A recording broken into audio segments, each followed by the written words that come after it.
Segundo ano de IE. Tudo bem com vocês? Então, nós vamos dar início então a mais uma videoaula, né?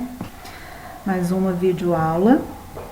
E a videoaula de hoje nós iremos ver sobre gramática, sobre vozes verbais. Tá? É uma das partes do conteúdo sobre a classe de palavras chamada de verbos, tá? Os verbos, ele é uma classe de palavra que é variável.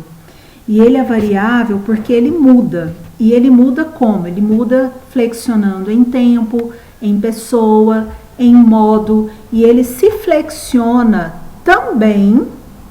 Ele também vai se flexionar também relativo às vozes, tá? Então, os verbos, eles possuem vozes. Ok, vamos lá então. Primeiro slide diz o seguinte: qual é o conceito de vozes verbais?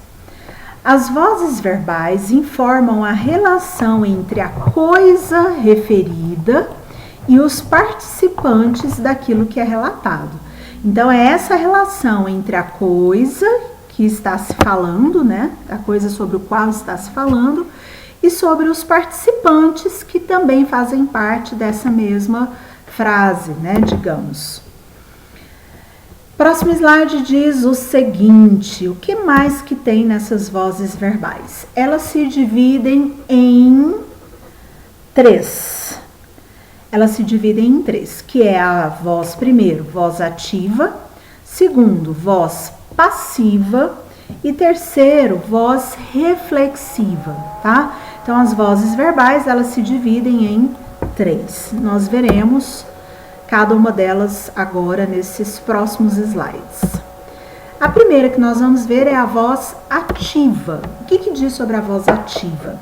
A voz ativa ocorre quando o enunciado, né, a frase, o enunciado, evidencia que o sujeito, ou seja, o sujeito é ele que vai praticar a ação. Quando isso acontecer de o sujeito praticar a ação, nós vamos ter o que nós chamamos de voz ativa. Então, tudo que é ativo remete a essa questão de ação, né? Se é ativo, alguém está ali praticando essa ação.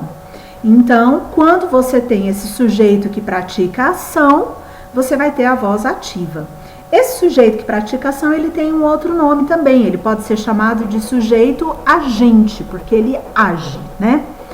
Nesse caso, o sujeito é aquele que executa de modo ativo a ação ocorrida no enunciado. Portanto, o agente fica em evidência. Tá? Então, a pessoa que está praticando, né? Ou seja, a pessoa que está ali praticando aquela ação, ela fica em evidência. Nós vamos ver aqui nesse exemplo, olha. As meninas lerão muitos livros. Então, quem aqui que está executando essa ação de ler? A ação aqui não é ler? Lembra que a ação é o verbo, não é isso? Ou o verbo é a ação. E quem que vai executar essa ação aqui? Quem vai executar essa ação, quem vai estar lendo, no caso, são as meninas. Então, as meninas é o sujeito agente, ou seja, quem está executando aquela ação. E os muitos livros, ele é um objeto paciente, ou seja, é o objeto que vai sofrer a ação, ou seja, ele vai ser lido por elas, tá bom? Então, nós temos aqui o sujeito que age, que são as meninas, aqui tem a ação, que é a ação de ler, e aqui você tem o objeto que vai estar sofrendo essa ação. Então, essa frase aqui, gente, as meninas lerão muitos livros, ela está na voz ativa, ok? Então, a voz ativa vai ter essa estrutura aqui. Sujeito agente, verbo e objeto paciente, ok? Vamos ver, então, agora a próxima voz. Agora, nós vamos para a voz passiva. Se na voz ativa o sujeito é quem age, é quem executa a ação, aqui agora vai ser o contrário. Ao contrário da voz ativa, a voz passiva vai evidenciar o sujeito que sofre a ação. Então, quem está sofrendo a ação é que vai estar agora em evidência, tá? Ele é chamado de sujeito paciente. Igual lá no outro exemplo que nós vimos, aqui, deixa eu ver se eu consigo voltar. Olha aqui, o objeto paciente é esse daqui, ó. É o que está sofrendo a ação, os muitos livros, certo? Então, vamos ver aqui um exemplo para ficar mais fácil para vocês. Na verdade, é o mesmo exemplo, só que agora eu coloquei na voz passiva. Olha aqui, muitos livros, ou seja, quem sofria lá antes a ação, agora vai estar em evidência aqui. Muitos livros serão lidos pelas meninas. Tá vendo que aquele verbo, ele se transformou. O verbo lá, nós estávamos com o verbo no futuro. Aqui e era um verbo só. Aqui você vai ter uma locução verbal, ou seja, você vai ter um verbo auxiliar, mais um verbo no particípio. Então, sempre vai acontecer essa transformação. Lá, o objeto que era paciente, agora ele vira o sujeito paciente.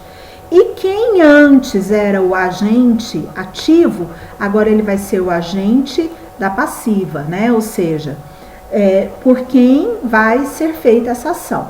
Então, muitos livros serão lidos pelas meninas.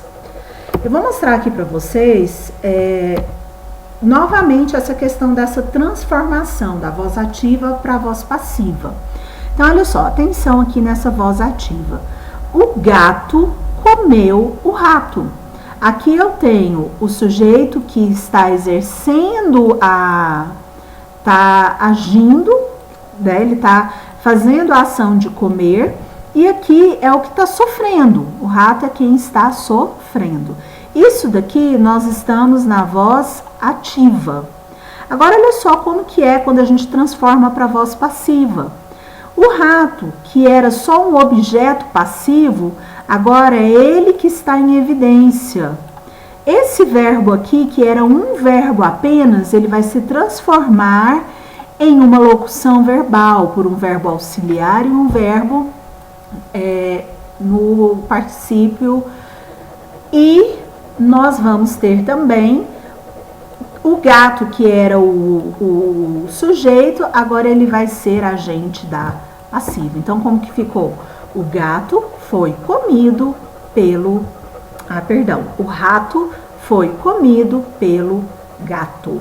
Tá vendo? Então, é assim que a gente executa essa transformação da voz ativa para a voz passiva, ok? Agora, eu retirei essa imagem aqui, foi até essa professora que fez, professora doutora Patrícia, e eu achei que ficou muito interessante esse esquema aqui. Como passar da ativa para a passiva? Então, vocês vão ter que seguir essa regrinha quando vocês quiserem passar da voz ativa para a voz passiva. Lembrando que voz passiva analítica. Agora eu vou falar sobre a voz passiva analítica e a sintética.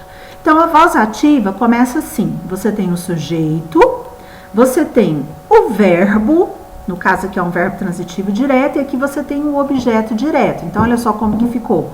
João, que é o sujeito, o verbo comeu, e aqui o objeto direto, o bolo. João comeu o bolo. Como que eu vou transformar agora da voz ativa para a voz passiva? O que era o objeto direto aqui na voz ativa, ele vai virar o quê? O meu sujeito na voz passiva. O que era sujeito vai virar o quê?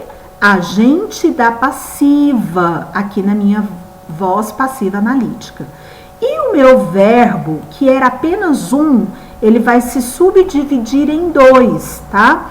Você vai ter então agora uma locução verbal, onde você tem o verbo auxiliar e você tem o verbo no particípio. Então, como que fica? Ficou como? O bolo foi comido. Tá vendo que aqui tem que respeitar o mesmo tempo e o mesmo modo verbal. Olha aqui, esse verbo aqui, comeu, vem do verbo comer, que está no tá no passado, no caso está no pretérito perfeito, certo?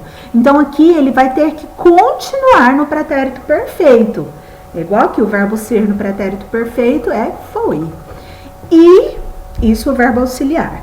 E o verbo particípio vai ser esse verbo aqui que vai ficar no particípio, certo? Que é essa terminação em ido, ado e assim por diante. Então, o bolo foi comido por João. Esse é o agente da passiva, certo? Então, é simplesmente, se você memorizar esse esqueminha aqui, não vai ter erro de você transformar da voz ativa para a voz passiva. Esse esquema, ele tá bem claro, tá bom? Ok, então olha só. Agora, nós já sabemos que tem a voz ativa e a voz passiva, né? Só que a voz passiva, ela se subdivide em duas, tá bom? A voz passiva, ela se divide em duas. Então, nós vimos só um exemplo até agora de voz passiva. Nós vimos, nos outros exemplos que eu passei para vocês, a voz passiva analítica, tá? Aquele processo lá de transformação remete à voz passiva, só que a voz passiva analítica. Existe a voz passiva analítica e existe a voz passiva sintética. A sintética, você vai observar que vem de síntese. Tudo que é síntese é algo resumido, né? É algo que ficou menor. Então, a voz passiva sintética, ela vai ter o mesmo sentido da voz passiva analítica. Elas vão dizer a mesma coisa. Só que aqui a analítica, ela é longa e a sintética, ela vai ser reduzida, tá bom? Então, vamos ver aqui em maiores detalhes. Voz passiva analítica é uma construção em que o objeto direto passa a ocupar a função de sujeito, igual eu expliquei no slide anterior, tá? E a voz passiva sintética, ela é formada pelo pronome se. Esse pronome se vai ser muito importante, que tem a função de apassivadora, por isso que a gente chama que é a partícula apassivadora. Nesse tipo de construção, não vai existir o verbo auxiliar. Aqui na voz passiva analítica, vocês viam que o verbo lá da ativa, ele se transformava em dois, transformava em uma locução verbal.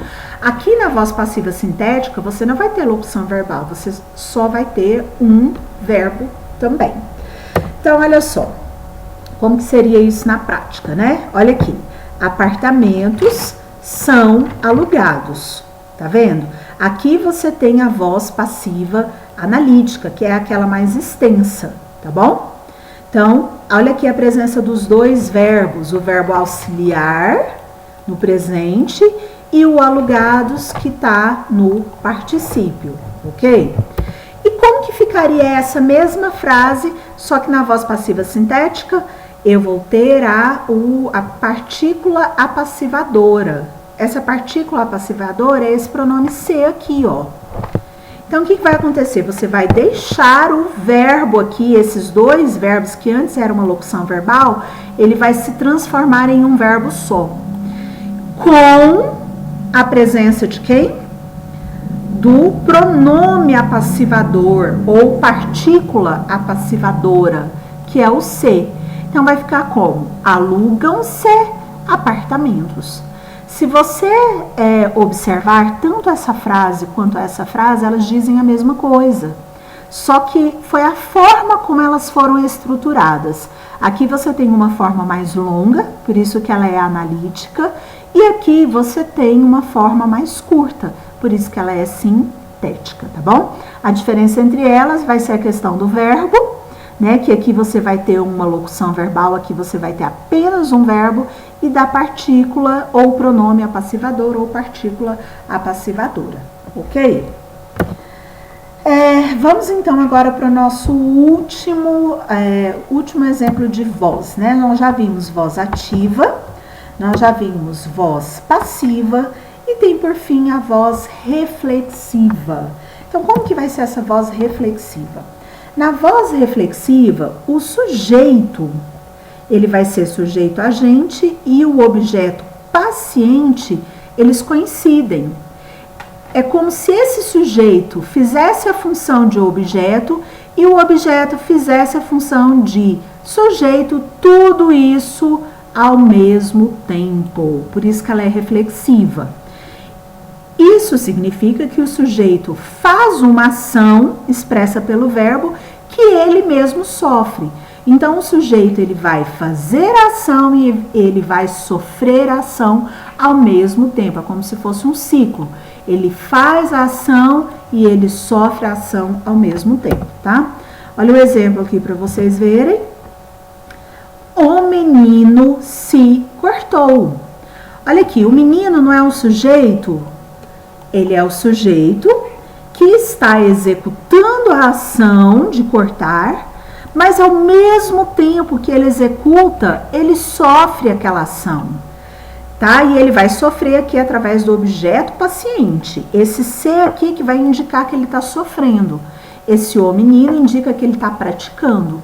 E esse se, que não é mais partícula apassivadora ou pronome apassivador, ele vai funcionar como o objeto que está sofrendo a ação.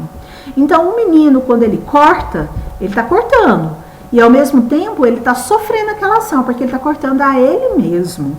Tá? Então, por isso que ele vai ser chamada, essa voz vai ser chamada de voz reflexiva. É quando a gente faz a ação, executa a ação e ao mesmo tempo ela sofre aquela ação, ok? Bem, gente, então é isso, tá? As vozes do verbo são apenas essas 3 vozes que vocês acabaram de ver. É uma coisa bem simples, tem a formulazinha de como você transforma, né? Como você pode transformar da voz ativa para a voz passiva.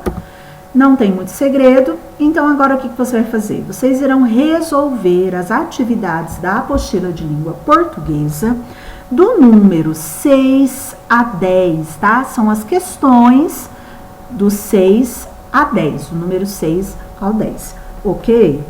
Pode ser só a resposta, não esqueça de fazer o cabeçalho bem organizado, tá bom? Igual tá mostrando lá na apostila. Você vai tirar foto das atividades respondidas e vai postar no aplicativo Google Classroom, porque aqui nesse aplicativo que vai estar o famoso portfólio. É através dessas fotos que nós vamos provar que vocês estão executando, que vocês estão fazendo, acompanhando as atividades, tá bom? Então é muito importante que você mande pelo aplicativo, não pode mandar pelo WhatsApp, pelo aplicativo, ok?